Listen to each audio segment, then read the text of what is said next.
Hello friends, welcome back to our channel. இந்த video பார்த்துட்ருக்க எல்லாருக்கும் பெரிய வணக்கம். நாளைக்கு சந்திர கிரகணம் பார்த்திங்கன்னா நடக்க போகுது. இந்த சந்திர கிரகணம் எத்தனை மணிக்கு ஆரம்பித்து எத்தனை மணிக்கு முடியுது? ப்ரெக்னெண்ட்டாக இருக்கவங்க நிறைய பேருக்கு வரக்கூடிய டவுட், இந்த சந்திர கிரகணம் அப்போ பார்த்திங்கன்னா சாப்பிடலாமா, வெளியே போகலாமா, தண்ணி குடிக்கலாமா, தூங்கலாமா? அதே மாதிரி கிரகணம் முடிஞ்சதுக்கப்புறம் பார்த்திங்கன்னா வீடெல்லாம் க்ளீன் பண்ணிவிட்டு, பூஜை ரூம் க்ளீன் பண்ணிவிட்டு தலைக்கு குளிக்கணும்னு சொல்கிறாங்களே, அதே மாதிரி ஃபோன், லேப்டாப் இதெல்லாம் யூஸ் பண்ணலாமா? இந்த மாதிரி நிறைய டவுட்ஸ் வரும். அதை பற்றி எல்லாம் தான் இந்த வீடியோவில் நம்ம டக்குன்னு பார்க்க போகிறோம். ஃபஸ்ட் டைமாக நீங்கள் ப்ரெக்னெண்ட்டாக இருக்கீங்க அப்படின்னா இந்த மாதிரி டவுட்ஸ் நிறைய பேருக்கு வந்திருக்கும்.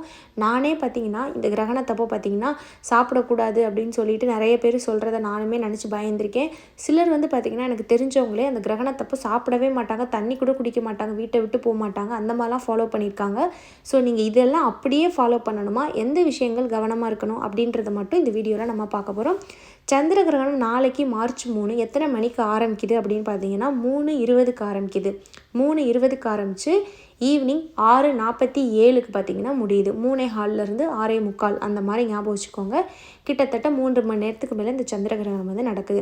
ஸோ இந்த சந்திர கிரகணத்தப்போ பார்த்திங்கன்னா ஃபஸ்ட்டு மெயினாக நிறைய பேருக்கு வரக்கூடியது, வெளியே போகலாமா, வெளியே போகக்கூடாதா, வெளியே போனால் பேபிக்கு ஸ்கின் பிரச்சனை வந்துடுமா, பேபிக்கு அஃபெக்ட் ஆயிருமா, இந்த மாதிரி நிறைய டவுட். இப்போ வெளியே போகலாமான்னு கேட்டிங்கன்னா உங்களுக்கு ஒரு முக்கியமான விஷயம் இருக்குது. நீங்கள் ஒரு இடத்துக்கு போக வேண்டியதாக இருக்குது, ஒரு செக்கப் இருக்குது அப்படின்னா நீங்கள் தாராளமாக வெளியே போகலாம். வெளியே போகிறதுனால பிரச்சனை, பாதிப்பு வரும் அப்படின்றது அறிவியல் பூர்வ உண்மை கிடையாது. ஆனால் அந்த டைமில் கொஞ்சம் அவாய்ட் பண்ணிக்கிறது நல்லது. அது உண்மையோ பொய்யோ அதை உட்காந்து நம்ம ஆராய்ச்சி பண்ணாமல், சூரிய கிரகணம், சந்திர கிரகணம் அந்த கிரகணங்கள் நடக்கிறப்ப நீங்கள் வெளியே போகிறத அவாய்ட் பண்ணிக்கிறது நல்லது. அதுக்காக இப்போ ரொம்ப அதை அப்போ கண்மூடித்தனமாக நினச்சிட்டு சுத்தமாக வெளியே போகாமல் ஒரு ஹாஸ்பிட்டல் செக்கப் இல்லை ஒரு முக்கியமான ஒரு அப்பாயின்மெண்ட் இருக்குன்னா அதை அவாய்ட் பண்ணிவிட்டு நீங்கள் வீட்டில் இருக்க வேண்டாம். போகிறதுனா போய்க்கலாம். அந்த 3 மணி நேரமும் வெளியே ஓப்பன் ஸ்பேஸில் எக்ஸ்ப்ளோர் ஆகாமல் பார்த்துக்கோங்க. தண்ணி குடிக்கலாமா, சாப்பிடலாமா, இது 2 கொஸ்டின் நிறைய பேருக்கு வரக்கூடிய டவுட். தாராளமாக நீங்கள் தண்ணி குடிக்கலாம், தாராளமாக சாப்பிட்லாம். கிரகணத்தப்போ ப்ரெக்னெண்ட்டாக இருக்கிறவங்க பெண்கள் கிரகணத்தப்போன்னு மட்டும் கிடையாது, எப்பயுமே தண்ணி நீங்கள் அப்பப்போ குடிச்சிட்டே இருக்கணும். இப்போ நீங்கள் தூங்கும்போது தண்ணி குடிக்கலன்றது வேறு, பட் முழிக்கும் போது அப்பப்போ தண்ணி குடிச்சிட்டே இருக்கணும். ஏன்னா ப்ரெக்னெண்ட்டாக இருக்கிறவங்களுக்கு அடிக்கடி யூரின் நிறைய போயிட்டே இருக்கும். நார்மலாக போகிறவங்கள விட ப்ரெக்னெண்ட்டாக இருக்கவங்களுக்கு பார்த்திங்கன்னா யூரின் அடிக்கடி வரும். ஸோ அப்போது நல்லா தண்ணி நீங்கள் குடித்து உங்கள் உடம்பை நீங்கள் ஹைட்ரேட்டடாக வச்சுருக்கணும். ஸோ தண்ணி நீங்கள் தாராளமாக குடிக்கலாம், எந்த ஒரு பிரச்சனையும் கிடையாது. சாப்பிடலாமான்னு கேட்டிங்கன்னா சாப்பிடலாம். ஆனால் அந்த டைமில் அந்த ஒரு 3:30 to 6:45 வரைக்கும் நான்வெஜ் அண்ட் ஆயிலில் பொரித்த உணவு இந்த மாதிரி உணவுகள் சாப்பிடாமல் நார்மலாக இருக்கக்கூடிய ஒரு ஈஸியாக டைஜஸ்ட் ஆகக்கூடிய உணவுகள் எடுக்கிறது நல்லது. சிலருக்கு ஃபுட்டு ஒத்துக்காமல் போகிறதுக்கு வாய்ப்பு இருக்குது. அதுக்கப்புறம் பார்த்திங்கன்னா இப்போ கிரகணப்போ தூங்கலாமா, தாராளமாக தூங்கலாம். கிரகணத்துக்கும் தூங்குறதுக்கும் எந்த சம்மந்தமும் கிடையாது. நீங்கள் தாராளமாக தூங்கலாம், எந்த ஒரு பிரச்சனையும் கிடையாது.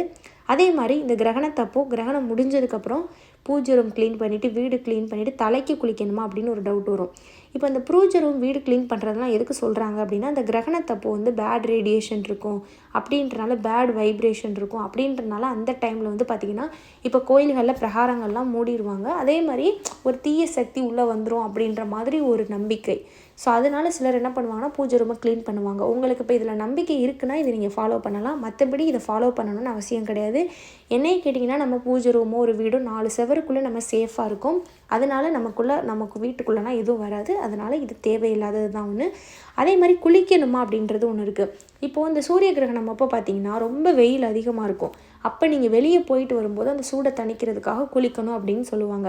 பட் இது பார்த்திங்கன்னா சந்திர கிரகணம், இதோட தாக்கம் பெருசாக அதிகமாக இருக்காது. அதனால் நீங்கள் கண்டிப்பாக குளிக்கணும் அப்படின்றது அவசியம் கிடையாது. ஒருவேளை இப்போ நீங்கள் அந்த 3 ஹவர்ஸும் வெளியே ஓப்பன் ஸ்பேஸில் போயிட்டு வரீங்கன்னா போயிட்டு வந்ததுக்கப்புறம் நீங்கள் குளிக்கிறது நல்லது. அதே மாதிரி லேப்டாப், ஃபோன் இதெல்லாம் யூஸ் பண்ணலாமான்னு கேட்டிங்கன்னா தாராளமாக யூஸ் பண்ணலாம். ரொம்ப வயிறு கிட்ட வச்சு யூஸ் பண்ணாமல் கொஞ்சம் ஸ்பேஸ் விட்டு யூஸ் பண்ணுங்கள். இது கிரகணத்தப்பன்னு கிடையாது. இது எப்பயுமே ப்ரெக்னெண்ட்டாக இருக்கவங்க எலக்ட்ரானிக் ஐட்டம் எதுவாக இருந்தாலும் சரி அது ரொம்ப வயிறு கிட்ட வச்சு நீங்கள் யூஸ் பண்ணக்கூடாது. ஸோ இந்த விஷயங்கள் மட்டும் ஃபாலோ பண்ணுங்கள். இந்த சூரிய கிரகணம், சந்திர கிரகணம் அப்படின்றது இயற்கையாக நடக்கக்கூடிய ஒரு சாதாரண நிகழ்வு தான். இதை நினச்சி பயப்பட வேணாம். நான் ஏன் இந்த சூரிய கிரகணம், சந்திர கிரகணம்லாம் வந்தால் வீடியோ போடுறேன்னா இது நிறைய பேருக்கு வரக்கூடிய டவுட். அது மட்டும் இல்லாமல் சிலர் பார்த்திங்கன்னா ரொம்ப இதை பயமுறுத்துகிற விதமாக சிலர் சொல்லுவாங்க. பட் நம்ம சேனலில் நம்ம அவேர்னஸ் மட்டும்தான் சொல்லுவோம். அதாவது நீங்கள் ரொம்ப எதுவுமே நீங்கள் நம்பாதீங்க அப்படின்னு நான் சொல்ல மாட்டேன். அதை ஃபுல்லாக மூட நம்பிக்கை மாதிரி நம்புங்கன்னு சொல்ல மாட்டேன். சில விஷயங்கள் நம்ம ஃபாலோ பண்ணுறது நல்லதுன்னா அதை நம்ம ஃபாலோ பண்ணுறது தப்பு கிடையாது. அதே மாதிரி நான் சொன்ன விஷயங்கள் மட்டும் ஞாபகம் வச்சுக்கோங்க. மற்றபடி இது ரொம்ப நார்மலான நாள், நீங்கள் பயப்பட வேணாம். ஸோ இதுக்காக தான் இந்த வீடியோ. அந்த வீடியோ பார்த்த எல்லாருக்கும் ரொம்ப நன்றி.